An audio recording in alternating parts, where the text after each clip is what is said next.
السلام علیکم، سر آصف اس ہیئر۔ جیسا کہ آپ جانتے ہیں ہماری last video B com part 2 A D C part 2 بھی کہہ سکتے ہیں کے حوالے سے مینجمنٹ کے سبجیکٹ کے حوالے سے ویڈیو اپلوڈ کی گئی تھی۔ اس میں ہم نے موسٹ امپورٹنٹ چیپٹر پوری مینجمنٹ میں جو ہم نے بیان کیا تھا وہ پلاننگ تھا، جس کے حوالے سے ایک لازمی کویشچن 20 مارکس کا جو ہے اس میں سے یونیورسٹی کی طرف سے اس میں آپ کے پیپر میں شو کیا جاتا ہے، ریکارڈ کیا جاتا ہے، اور انشاءاللہ تعالیٰ عز و جل اس سال بھی اس کے چانسز ہیں۔ تو ہم نے جو اشارہ دیا تھا، پوائنٹ آؤٹ کیا تھا اس بات پر کہ پلاننگ اسٹیپس کا جو ایک سوال ہے موسٹ امپورٹنٹ ہے پلاننگ چیپٹر کے حوالے سے، پلاننگ اسٹیپس کے حوالے سے آئے گا کہ what are the planning step for the business establishment. تو آج اس حوالے سے ہم جو امپورٹنٹ جو ہے اسائنمنٹ بنانے کے حوالے سے کچھ ہیڈنگ آپ کو جو ہے فارورڈ کرنے جا رہے ہیں۔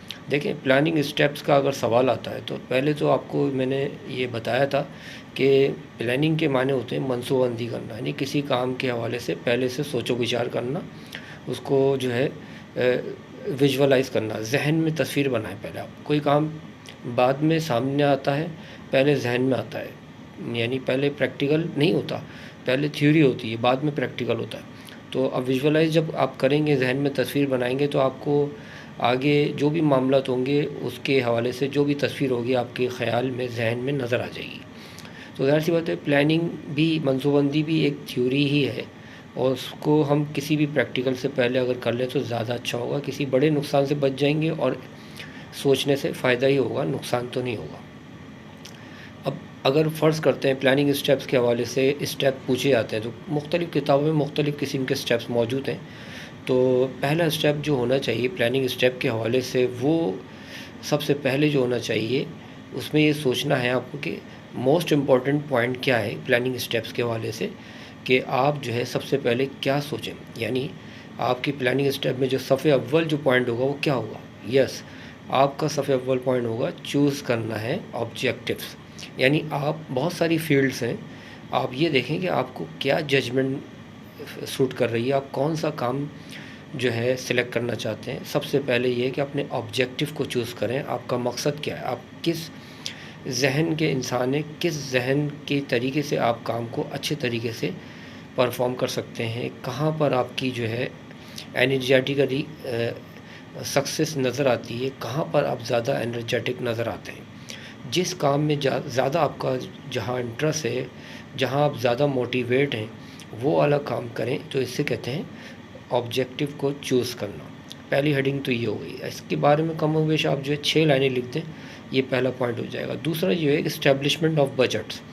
دیکھیں، کام کرنے کے حوالے سے جو بات ہو رہی ہے، آپ نے آبجیکٹیو کو سلیکٹ کرنا ہے، پھر اس کے بعد بجٹ کو بھی مینٹین کریں کہ آپ جو کام پسند کر چکے ہیں، آیا کہ اس کے حوالے سے آپ کا بجٹ اسٹیبلشمنٹ میں ہے یا نہیں ہے۔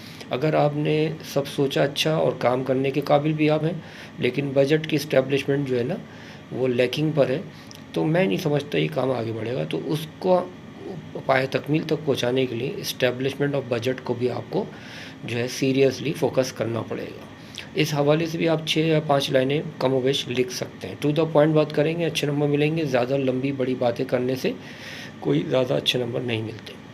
تھرڈ ہیڈنگ جو ہونی چاہیے وہ آپ کی ہونی چاہیے تھنک اباؤٹ دا اسٹینڈرڈ۔ یہ تو موسٹ امپورٹنٹ پوائنٹ ہے، ظاہر سی بات ہے، کوئی بھی کام کریں اسٹینڈرڈ تو فوکس ضرور کریں، بجائے اس کے کہ ایک نارمل کامن بزنس مین بن کے سوچیں اور بس ارننگ کی طرف ذہن ہو، اور بجائے اس کے کہ کسٹمر سیٹسفیکشن کچھ بھی نہ ہو، تو پھر سروس بھی نہ ہو، تو سب جو ہے ایک بار تو سیل ہو جائے گی، اس کے بعد جو ہے پھر آپ فری بیٹھیں گے۔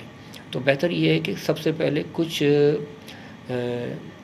ان پٹ سوچنے کے بجائے آؤٹ پٹ کا سوچیں کہ آپ کیا آؤٹ پٹ کر رہے ہیں۔ آپ کے پاس سے کیش انفلو تو بعد میں ہوگا، پہلے کیش آؤٹ فلو کریں۔ کیش آؤٹ فلو کے حوالے سے آپ سروس اچھی دیں، سیٹسفائڈ کریں، اسٹینڈرڈ اچھا دیں، اپنی چیز کا ایک معیار بنائیں۔ یہ بھی ایک بہت ضروری ہے۔ جو فیلڈ آپ چوز کر لیں گے، بجٹ مینٹین کر لیں گے، تو اسٹینڈرڈ پر آپ کی نظر ہونی چاہیے کہ اسٹینڈرڈ کیسا ہونا چاہیے۔ یہ 3 ہیڈنگ ہو گئی ہیں فی الحال، ابھی آپ ان کے اسائنمنٹ بنائیں، انشاءاللہ تعالیٰ عز و جل اگلی ہیڈنگس ہم آپ کو بتائیں گے، تاکہ آپ ان ہیڈنگ سے بری الذمہ ہو کے، یعنی مکمل طور پہ یہ کہہ سکتے ہیں کہ رسپانسبلٹی آپ اس پر اپنی پوری سر انجام دیں، اور بجائے اس کے کہ اس سے جو ہے بری الذمہ ہو جائے۔ تو ظاہر سی بات ہے میں اگر زیادہ ہیڈنگ دوں گا تو آپ تو وہ ہیڈنگ پھر جو ہے ہو سکتا ہے جو زیادہ ہیڈنگ کی وجہ سے شروع کی 2 یا 3 یا 4 بھی نہ کر پائیں. تو بہتر یہ ہوگا کہ شروع کی اگر میں صرف 3 ہیڈنگ دے دوں بجائے اس کے کہ آگے کی جو مزید ہیڈنگس ہیں وہ آپ کو آگے آنے والی ویڈیو میں شیئر کر دوں تو وہ زیادہ بہتر ہوگا بجائے اس کے کہ سب ہیڈنگس ایک ساتھ آپ کو شیئر کر دی جائیں. تو اس میں آپ جو ہے سیٹسفائیڈ فیلنگ نہیں ہوگی آپ کی اور آپ جو ہے کام بھی کانفیڈنٹلی پرفارم نہیں کریں گے. آئی ہوپ دیٹ یہ 3 ہیڈنگ اسائنمنٹ آپ بنا کے اگلی کلاس میں نیکسٹ ہیڈنگ کو آپ بآسانی پرفارم کریں گے. Thanks for the next video. السلام علیکم ورحمۃ اللہ.